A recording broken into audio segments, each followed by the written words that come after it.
when I deliver the training, I find that the case studies or the kind of the lived examples I give of these different principles in law become actually one of the favourite parts of the day for people, because it's a really good way of explaining how the law works in practical situations. So I'm going to do a string of videos. I'm planning to make a string of videos anyway about different cases. I'm going to anonymise them heavily so there's no chance of identifying a person, but essentially a string of cases which just identify and show how a particular principle works in practice. And I'm going to start with one because I had a question about this week actually from someone about what happens when someone gets evicted from temporary accommodation. What can you then do? So we'll call him Peter, let's say.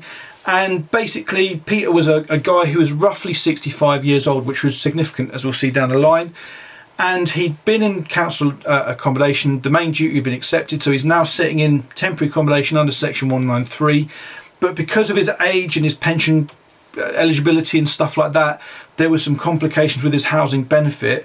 And alongside this, he had there were some signs of him dementing, so there's some signs of dementia, kind of like, not being able to manage his affairs basically. So effectively, the Housing Benefit Department, who was paying for the temporary accommodation, sought out more information from him, but in the circumstances, without going into detail, he wasn't able to get the information he needed to supply back to them. So Housing Benefit stopped paying his rent in the temporary accommodation, and before long he was in arrears and he was getting evicted. And so the council tried to end their duty. Basically they said, we had suitable accommodation available for you, you've chosen not to provide the information to Housing Benefit, it's your own fault, off you go, there's nothing else we need to do.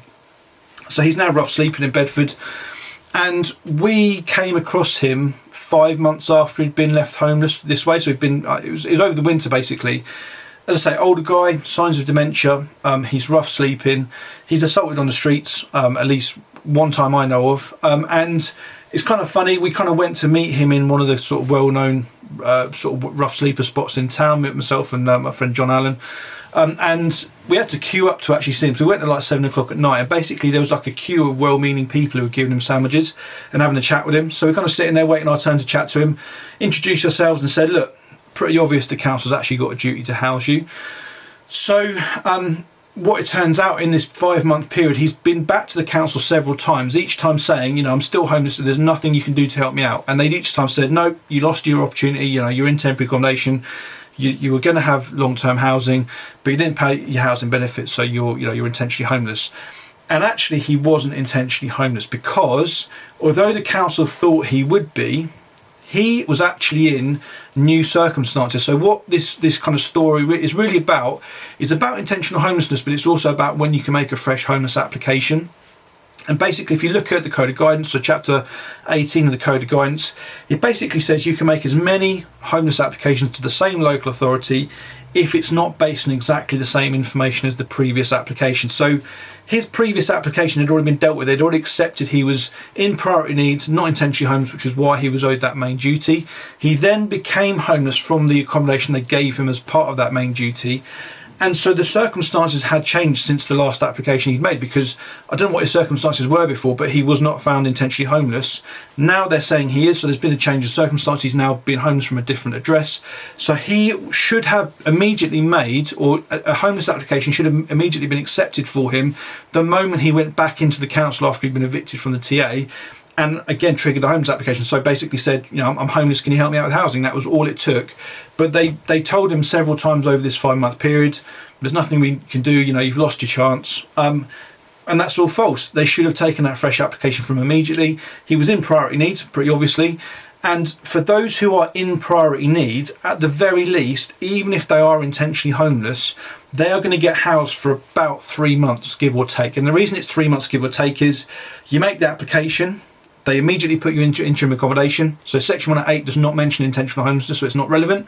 So even if he was intentionally homeless, that's not the point. They put him into interim accommodation, which could have even been the same address he was in before, who knows. And then they start looking at, are they satisfied he's homeless and eligible for assistance? Now in his case, they could probably figure out that the same day, because they know his circumstances already. That's when the relief duty starts, and the council cannot issue a negative decision within that 56-day period. So a negative decision about intentionality, I should say. They can issue a decision that he's not in priority need or he's not homeless in that period, anything that relates to Section 108. But because intentional homelessness has no bearing on Section 108, you can't issue a negative decision in that relief period. You can tell someone, we think we're going to find you intentionally homeless at the end of the 56-day period, but they don't have to, and they can't say that the person actually is intentionally homeless. So the 56-day period goes on. The Code of Guidance says that council should make a decision on day 57, which at that point, in the very worst situation, would be that he's in priority need, he's homeless, he's eligible, but he's intentionally homeless. Now that means that Section 190, that's so 190, is triggered, and at that point of him already being in temporary accommodation for 2 months, he then gets another month or so, depending on which council you're at. Effectively, the council at that point has a duty to house you for a period of time that gives you an opportunity to find something else. So it doesn't have to be long term, but it needs to be something which gives you a reasonable prospect of finding something else in that period. So for some people it might be less than 4 weeks, for others it might be more than 4 weeks, just depends on their options. So that was the worst case scenario. So that's actually what they did. They basically, once they had accepted that yes, we should have actually placed them in interim accommodation, they put them in interim, go through the relief duty, and then they issue a Section 190 intentional homelessness decision basically. Now, because they'd accepted this second application, everything was then in writing, so you can then challenge it. You know, whereas they were fobbing them off before with just verbal stuff, now we have a decision which we can see the actual, you know, the nuts and bolts of why they thought he was intentionally homeless. And we could see straight away from this decision that it was not lawful, because actually the reason he had lost his previous accommodation was not because he hadn't bothered trying to, you know, get the information the council wanted. There was something about his circumstances which meant it was not possible. It literally wasn't possible to do. None of the housing officers could figure out how to do it either down the line. So it wasn't just him that was kind of who wasn't able to do it. It was just genuinely a very complex situation involving kind of assets and pensions and all that sort of stuff. So at the end of it all, he gets the main housing duty again. And back in, and this, you know, basically there's some other stuff goes on, but basically he's, as far as I know, he's still housed many years later. And he gets, I think it was something like £1,500 compensation. It might have been more, it might have been £2,500 compensation, I can't remember. But basically he got a payment for each month he was rough sleeping. And I think he got an additional payment as well because he'd been beaten up whilst on the streets. So effectively, because the council had failed to put him somewhere safe, and that actually then led to an actual physical attack, he was, he was given additional compensation. So, as I say, I'm hoping that kind of case study just gives you an idea of how things work in practice. Now, there's probably a lot more I could say about that case, but I'm having to anonymise it. It's quite specific. It gets quite interesting for other reasons. But as I say, that's just a good example of how the fresh homeless application, or the ability to make a fresh homeless application, kicks in if any relevant factors changed.